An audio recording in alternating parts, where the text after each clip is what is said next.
Praise the Lord. இந்த மே மாதத்தில் 25ஆம் தேதி ஆகிய இந்த திங்கட்கிழமையின் காலை வேளையில் தேவ சமூகத்தில் வந்திருக்கிற ஒவ்வொருவரையும் கர்த்தர் தாமே ஆசீர்வதிப்பாராக. இந்த நாளிலும் நம்ம தியானிக்கிற தேவனுடைய வார்த்தை நம்முடைய பரிசுத்த வேதாகமத்தில் ஏசாயா தீர்க்கதரிசியின் புஸ்தகம் 45ஆம் அதிகாரம் 2வது வசனம். Isaiah chapter 45 verse 2. நான் உனக்கு முன்னே போய் கோணலானவைகளை செவ்வையாக்குவேன். அல்லேலூயா. கர்த்தர் கொடுத்த இந்த அருமையான வாக்குத்தத்தமான வார்த்தைக்காய் கர்த்தரை ஸ்தோத்திரிக்கலாமா? ஆண்டவர் என்ன சொல்லுகிறார்? நான் உனக்கு முன்னே போய் கோணலானவைகளை செவ்வையாக்குவேன். ஆண்டவர் நமக்கு முன்னால போகும்போது நமக்கு முன்னால் இருக்கிற எல்லா கோணலான பாதைகளையும் கர்த்தர் செவ்வைப்படுத்துகிற தேவன். இந்த வாக்குத்தத்தம் கோரேஸ் என்கிற ஒரு ராஜா. அந்த ராஜா யாருன்னா கர்த்தரை அறியாத ஒரு ராஜா. அல்லேலூயா. இஸ்ரவேல் ஜனங்கள் எல்லாரும் பாபிலோன், அசீரியா இந்த மாதிரி எல்லா இடத்துலையும் சிறைப்பிடிக்கப்பட்டு போன நாட்களில் அவங்க திரும்பி வந்து ஆலயத்தை கட்டுவாங்கன்றத தீர்க்க தரிசனமாக ஏசாயா இந்த இடத்துல சொல்லுகிறத நம்ம பார்க்கிறோம். இந்த 44ஆம் அதிகாரத்தில் கடைசி வசனத்திலிருந்து நான் வாசிக்கிறேன். கோரேசை குறித்து, அவன் என் மேய்ப்பன், அவன் எருசலேமை நோக்கி நீ கட்டப்படு என்றும் தேவாலயத்தை நோக்கி நீ அஸ்திபாரப்படு என்று சொல்லி எனக்கு பிரியமானதை எல்லாம் நிறைவேற்றுவான் என்று சொல்லுகிறவர் நான். ஆண்டவர் எவ்வளோ அழகா அந்த கோரேஸை குறித்து வாக்கு கொடுக்குறார். கோரேஸ் அந்த நாட்களில் பிறக்க கூட இல்லை.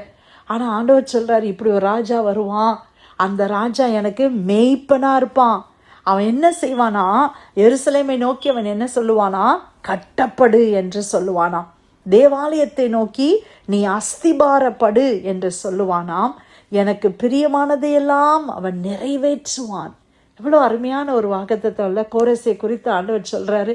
இந்த 45ஆம் அதிகாரமும் அது அப்படியே கன்டினியூஷன். ஆண்டவர் சொல்றாங்க, கர்த்தராகிய நான் அபிஷேகம் பண்ணின கோரேசுக்கு முன்பாக ஜாதிகளை கீழ்ப்படுத்தி ராஜாக்களின் இடைக்கட்டுகளை அவிழ்க்கும்படிக்கும் அவனுக்கு முன்பாக வாசல்கள் பூட்டப்படாதிருக்க கதவுகளை திறந்து வைக்கும்படிக்கும் அவனை பார்த்து அவன் வலது கையை பிடித்து கொண்டு அவனுக்கு சொல்லுகிறதாவது, நான் உனக்கு முன்னே போய் கோணலானவைகளை செவ்வையாக்குவேன். உன்னை பேர் சொல்லி அழைக்கிற இஸ்ரவேலின் தேவனாகிய கர்த்தர் நானே என்று நீ அறியும்படிக்கு வெண்கல கதவுகளை உடைத்து இருப்பு தாழ்பால்களை முறித்து அந்தகாரத்தில் இருக்கிற பொக்கிஷங்களையும் ஒளிப்பிடத்தில் இருக்கிற புதையல்களையும் உனக்கு கொடுப்பேன். நான் என் தாசனாகிய யாக்கோபின் நிமித்தமும் நான் தெரிந்து கொண்ட இஸ்ரவேலின் நிமித்தமும் நான் உன்னை பெயர் சொல்லி அழைத்து நீ என்னை அறியாதிருந்தும் உனக்கு நாமம் தரித்தேன்.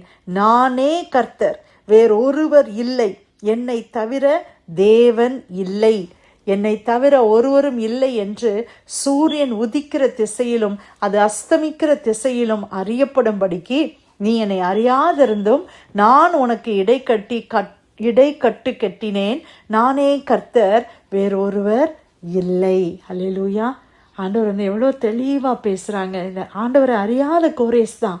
ஆனால் ஆண்டவர் சொல்கிறாங்க, நான் தான் இதை செய்கிறேன்றதை நீ அறிந்து கொள்ளுவாய். அப்படியாய் கர்த்தர் அநேக ஆசீர்வாதங்களை அந்த கோரேஸுக்கு சொல்கிறத பார்க்குறோம். எதனால தெரியுமா? அவனுக்குள்ள என்ன ஒரு விருப்பம் இருந்துச்சு, ஆலயம் கட்டப்படணும், எருசலேம் ஸ்தாபிக்கப்பட வேண்டும், கட்டப்பட வேண்டும். அப்போ இந்த மாதிரி யாரெல்லாம் தேவனுடைய ராஜ்யம் கட்டப்பட வேண்டும் என்று அந்த இருதய வாஞ்சை இருக்கிறதோ அவர்களை குறித்து கர்த்தர் சொல்றாரு, நான் அவங்களுக்கு முன்னால போவேன், அவனுடைய பாதையில் இருக்கிற கோணலானவைகளை எல்லாம் நான் செவ்வையா மாற்றுவேன்.